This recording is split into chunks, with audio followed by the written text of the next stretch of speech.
Putaran kedua, Persebaya datangkan The Next Messi. Bursa transfer tengah musim Liga 1 2025-2026 kembali mengguncang jagat sepak bola nasional.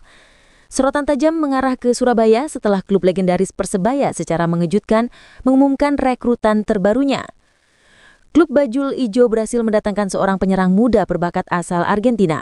Pemain ini dijuluki sebagai The Next Messi di negaranya karena kemampuan dribble dan kecepatan di atas rata-rata. Pengumuman transfer sensasional ini dilakukan oleh manajemen Persebaya pada Selasa 28/10/2025 sore. Kedatangan pemain bertalenta tinggi ini sontak meningkatkan tensi persaingan di papan atas Liga 1, terutama menjelang putaran kedua. Persebaya berjuang merangkak naik dari posisi tengah klasemen. Mereka berharap wonderkid Amerika Latin ini akan menjadi kunci pemecah kebuntuan dan motor serangan yang selama ini dinilai kurang tajam. Pemain yang dimaksud berusia 21 tahun.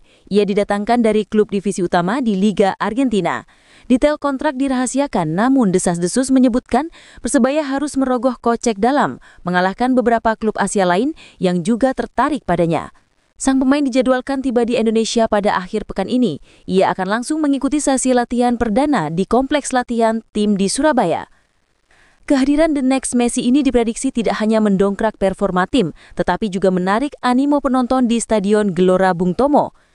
Pelatih Persebaya berencana menempatkannya sebagai playmaker utama di lini tengah, bertandem dengan pemain asing lain untuk menciptakan kombinasi mematikan.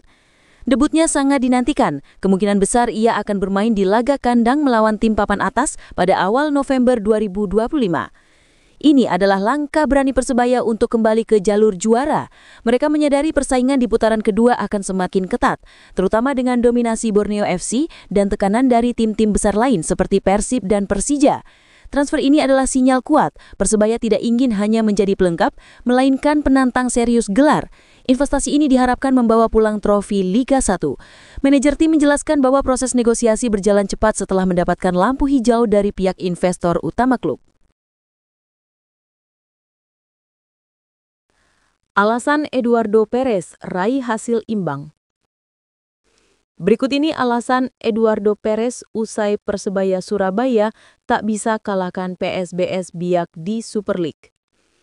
Dalam laga PSBS versus Persebaya, dua pemain Bajul Ijo dapat kartu merah. Diketahui, Bajul Ijo adalah julukan buat Persebaya di Super League.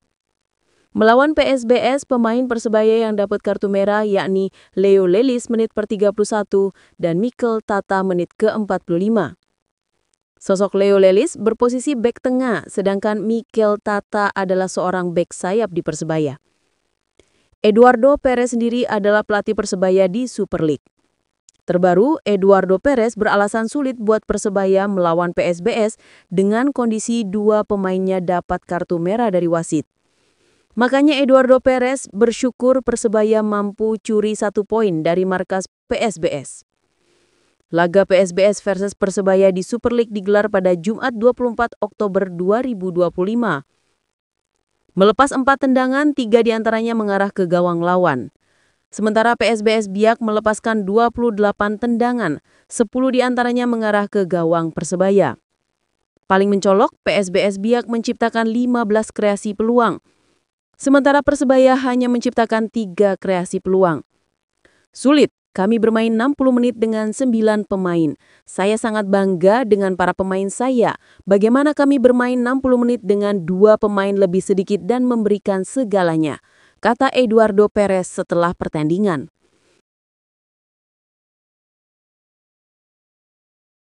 Eduardo Perez apresiasi perjuangan pemain. Pelatih Persebaya Eduardo Perez tak ingin banyak komentar terkait hasil itu, termasuk ia tak ingin berbicara mengenai kepemimpinan wasit. Meski pertandingan berjalan sulit, ia mengapresiasi kinerja tim yang sudah maksimal. Menurut saya, laga ini sulit. Kita bermain selama 60 menit dengan 9 pemain. Saya tidak mau bicara mengenai wasit. Kita harus menjadi profesional dan tidak membicarakannya. Saya bangga dengan pemain saya, ujarnya dalam sesi konvers usai pertandingan.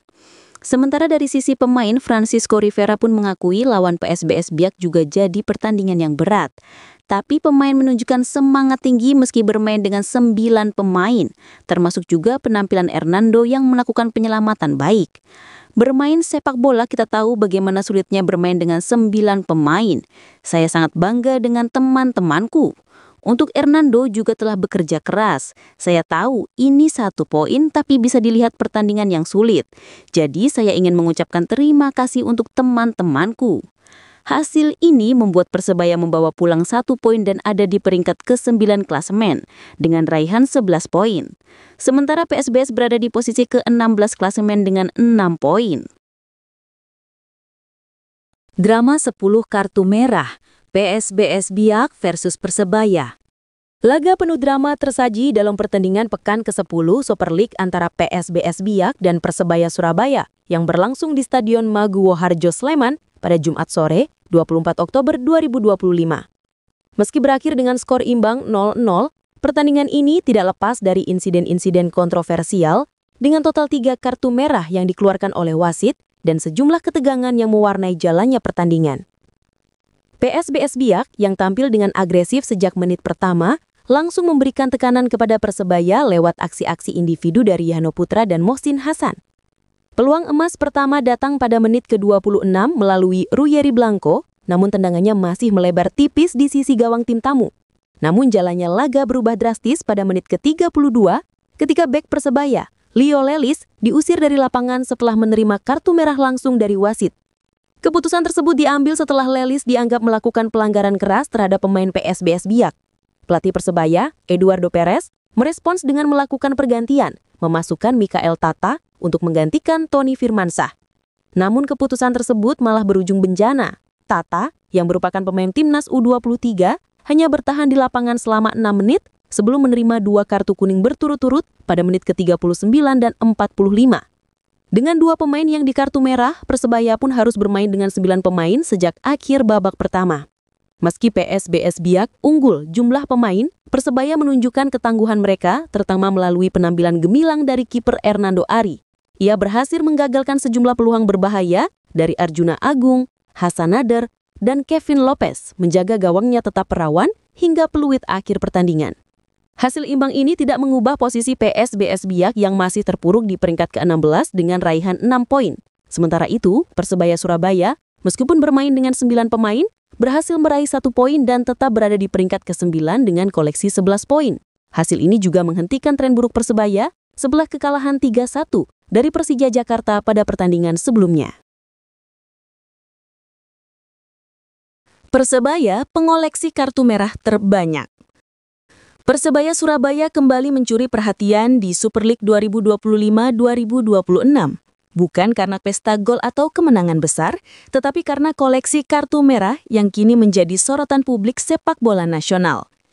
Hingga pekan ke-10, Green Force tercatat sudah mengantongi 4 kartu merah. Jumlah tersebut menjadikan mereka sebagai tim dengan kartu merah terbanyak sejauh ini di antara seluruh kontestan liga. 4 kartu merah dalam 8 pertandingan menjadi catatan tersendiri bagi skuad Eduardo Perez. Rata-rata 0,5 kartu merah per laga menunjukkan masih ada masalah dalam pengendalian emosi dan disiplin pemain di lapangan. Bandingkan dengan Persib yang hanya mendapat 2 kartu merah dalam 7 pertandingan dengan rata-rata 0,29 atau Arema FC dan Persis yang sama-sama mencatat 2 kartu merah dari 8 laga. Persebaya Surabaya jelas unggul dalam hal yang tidak diinginkan. Kartu merah terbanyak di liga. Situasi ini tentu menjadi pekerjaan rumah besar bagi Eduardo Perez. Pelatih berusia 48 tahun itu dikenal mengusung permainan agresif dan cepat. Namun gaya tersebut kerap membuat pemainnya terjebak dalam duel keras yang beresiko tinggi. Jika tidak segera diantisipasi, tren ini bisa merugikan tim dalam jangka panjang. Bermain dengan jumlah pemain yang lebih sedikit di beberapa pertandingan terakhir tentu menguras fisik sekaligus menghambat efektivitas taktik yang dirancang Perez. 4 kartu merah menjadi peringatan keras sekaligus pelajaran berharga bagi Green Force. Jika ingin bersaing merebut gelar musim ini, Persebaya Surabaya harus lebih cerdas dalam bertarung.